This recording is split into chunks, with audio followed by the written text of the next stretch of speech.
உயிர்த்தெழுந்த இயேசு கிறிஸ்துவின் வல்லமை ஊழியங்கள் வழங்கும் வசனப் பெட்டகம். இயேசுவே கர்த்தர்.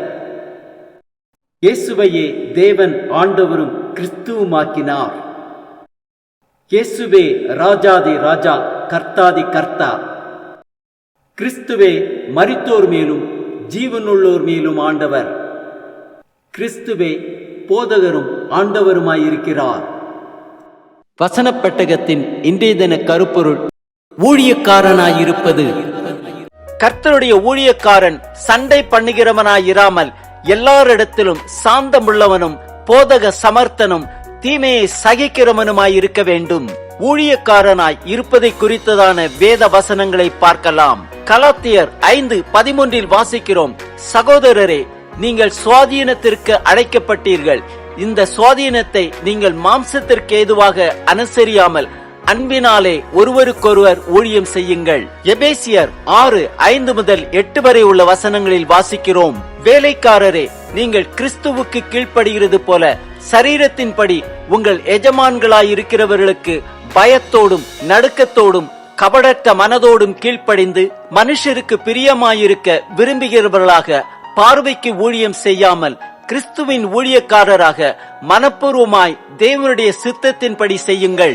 அடிமையானாலும் சுவாதீனமுள்ளவனானாலும் அவன் செய்கிற நன்மையின்படியே கர்த்தரிடத்தில் பலனை அடைவான் என்று அறிந்து மனுஷருக்கென்று ஊழியம் செய்யாமல் கர்த்தருக்கென்றே நல் மனதோட ஊழியம் செய்யுங்கள்.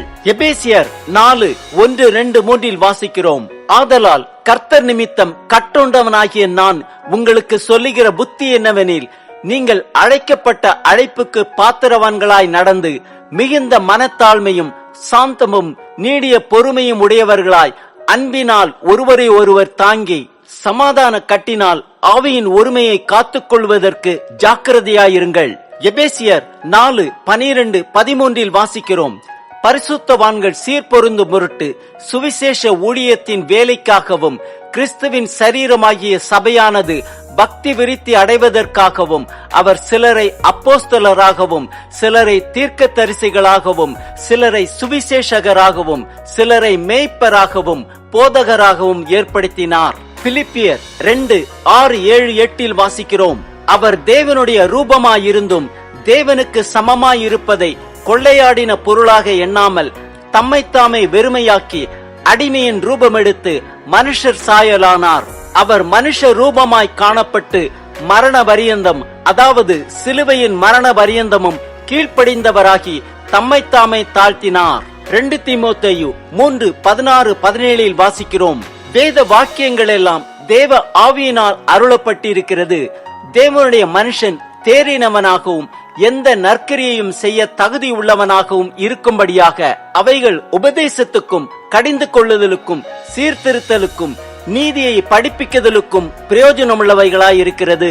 1 பேதுரு 5:2-6 வரை உள்ள வசனங்களில் வாசிக்கிறோம், உங்களிடத்தில் உள்ள தேவனுடைய மந்தையை நீங்கள் மேய்த்து கட்டாயமாய் அல்ல, மனப்பூர்வமாயும் அவலட்சணமான ஆதாயத்திற்காக அல்ல, உற்சாக மனதோடும் சுதந்திரத்தை இருமாப்பாய் ஆளுகிறவர்களாக அல்ல, மந்தைக்கு மாதிரிகளாகவும் கண்காணிப்பு செய்யுங்கள்.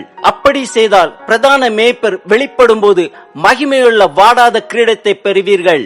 அந்தப்படி இளைஞரே, மூப்பருக்கு கீழ்ப்படியுங்கள். நீங்கள் எல்லாரும் ஒருவருக்கொருவர் கீழ்ப்படிந்து மனத்தாழ்மையை அணிந்து கொள்ளுங்கள்.